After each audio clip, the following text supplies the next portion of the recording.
মুজাফফর বিন মহসিনকে বলবো, আপনার যদি হিম্মত থাকে, আপনি যে আপনার পেজে লিখেছেন নবী রওজা জিয়ারতের হাদিস জাল, যদি হিম্মত থাকে, আপনার বুকে যদি বল থাকে, আপনি যে পোস্ট দিয়েছেন এই পোস্টের পক্ষে আমার সাথে মোকাবেলা করেন।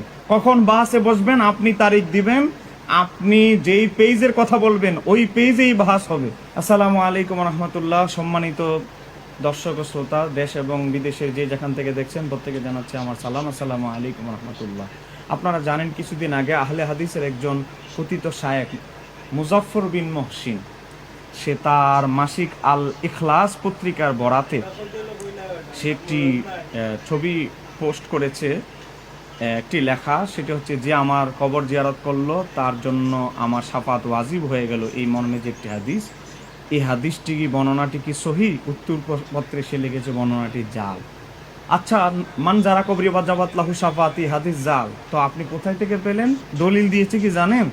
জয়ফুল জামে, নাসিরুদ্দিন আলবানির জয়ফুল জামে কিতাবের 5607 নম্বর হাদিস। ও বাবা, আপনার জাত ভাই আলমানের দলিল দিলে হবে? নুক্কাত পর্যায়ে নির্ভরযোগ্য মুহাদ্দিসদের দলিল দিয়ে দিতে হবে। মুজাফফর বিন মহসিন সাহেবকে বলবো, মুজাফফর বিন মহসিন সাহেব, আপনি তো বলে দাবি করেছেন বর্ণনাটি জাল, হাদিসটি জাল। আমি হাদিসটি সনদ জাইয়েদ শক্তিশালী প্রমাণ করব নুক্কাত পর্যায়ের মুহাদ্দিস, নির্ভরযোগ্য মুহাদ্দিসদের অভিমত দ্বারা। আপনি যদি আপনার দাবির পক্ষে অটল থাকেন, অটল তো অবশ্যই আছেন, না হলে আপনি এখনো পোস্ট ডিলিট করেননি, আপনার পেজে আপনি পোস্ট করেছেন, অবশ্যই আপনি অটল আছেন।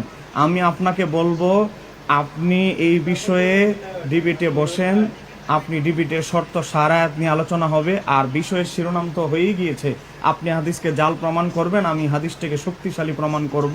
আসেন, নির্ভরযোগ্য প্ল্যাটফর্মে বসি, আপনার বুকে যদি বল থাকে, হিম্মত থাকে, আসেন। কেন আপনি পোস্ট দিয়েছেন? পোস্ট দেওয়ার সময় দিতে পারেন, আর আমরা সত্যতা যাচাইয়ের জন্য আপনার এলেম, আপনার সত্যতা, আপনার বক্তব্যের সত্যতা যাচাইয়ের জন্য চ্যালেঞ্জ করলে আপনি পালাবেন, পালানোর সুযোগ দেওয়া হবে না। আপনি যদি এই বিষয়ে বাহাস না করেন, পরবর্তীতে আপনি কোনো বাহাসের বিষয়ে, কোনো বিষয়ে মুখ খুলতে পারবেন না। আপনি সুন্দর করে যা মন চায় তা লিখে দিবেন, সত্যতা জানার জন্য যখন আমরা আপনাকে চ্যালেঞ্জ করব আপনি পালিয়ে যাবেন, এটা তো হতে পারে না। আপনি আসেন, কোন দিন কোন সময় আপনি বসবেন, আমরা নির্ভরযোগ্য প্ল্যাটফর্মে বসবো। আপনার পক্ষের লোকও দরকার নেই, আমার পক্ষের লোকও দরকার নেই। নির্ভরযোগ্য প্ল্যাটফর্মে অনলাইনে বাহাস হবে, শর্ত সারায়াতগুলো জমা দেন, আপনি জমা দেন, আমিও জমা দেই, বাহাস হবে। আপনি এই পোস্ট ফেসবুকে পেজে না দিয়ে আসেন, আসেন বাহাসে বসি, মোকাবেলা হোক, জাতি দেখুক, সারা বিশ্বের মানুষ দেখুক।